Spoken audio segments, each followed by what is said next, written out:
Shalom, perkenalkan nama saya Misha Maria Maradesa dengan NIM 2014201132. Saya merupakan mahasiswi dari Universitas Pembangunan Indonesia Manado dari kelas A3 Keperawatan semester 4, Fakultas Keperawatan, Program Studi Ilmu Keperawatan. Pada video kali ini saya akan melakukan satuan acara penyuluhan atau SAP yang berkaitan dengan sistem perkemihan, yaitu Benign Prostatic Hyperplasia atau BPH. Benign Prostatic Hyperplasia atau BPH merupakan kondisi yang menyebabkan terjadinya pembengkakan pada kelenjar prostat sehingga mengalami kesulitan buang air kecil. Namun kondisi tidak bersifat kanker atau sel-sel abnormal. Kelenjar prostat sendiri memiliki fungsi untuk memproduksi air mani dan terletak pada rongga pinggul antara kandung kemih dan penis. Kelenjar prostat ini hanya dimiliki oleh pria. Oleh sebab itu, BPH hanya bisa dialami oleh pria.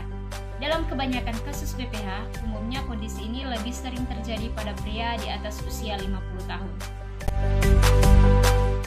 Penyebab BPH belum diketahui dengan pasti sampai saat ini. Namun ada dugaan kondisi ini terjadi karena perubahan kadar hormon seksual akibat penuaan. Sistem kemih pria memiliki sebuah saluran yang fungsinya membangun urin atau dikenal sebagai uretra. Jalur uretra ini melewati kelenjar prostat. Andaikan terjadi pembesaran pada kelenjar prostat, maka secara lama-kelamaan bisa mempersempit uretra. Kondisi akhirnya menyebabkan aliran urin mengalami penyumbatan. Penyumbatan inilah yang akan membuat otot-otot kandung kemih membesar. Ketika seseorang terserang BPH, ada beberapa gejala yang mungkin dialaminya. Misalnya seperti selalu ingin berkemih terutama pada malam hari, mengalami inkontinensia urin atau beser, atau peningkatan intensitas buang air kecil secara signifikan, sulit mengeluarkan urin, mengejan pada waktu berkemih, aliran urin tersendat-sendat, kemudian mengeluarkan urin yang disertai darah, merasa tidak tuntas setelah berkemih. Menurut penelitian, resiko terkena pembesaran prostat jinak atau BPH dapat dicegah melalui konsumsi makanan yang kaya akan serat dan protein serta rendah lemak. Hindari juga konsumsi daging merah.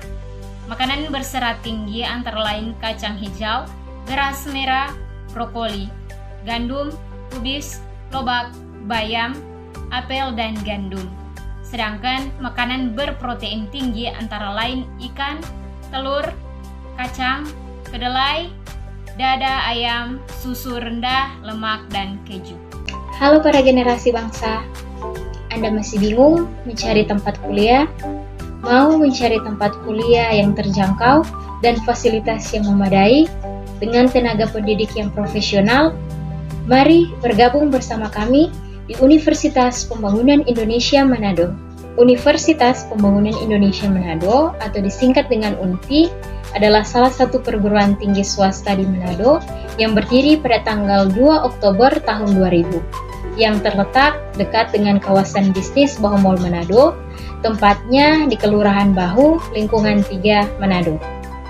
Universitas Pembangunan Indonesia Manado memiliki 6 fakultas dengan 8 program studi, salah satunya keperawatan. Program studi lainnya ialah profesi nurse, S1 Agrobisnis, S1 Ilmu Hukum, S1 Ilmu Politik, S1 Sastra Inggris, S1 Elektro, dan S1 Teknik Sipil. UNPI sendiri sudah terakreditasi B. Jadi jangan ragu untuk bergabung bersama kami di Universitas Pembangunan Indonesia Manado. UNPI hebat!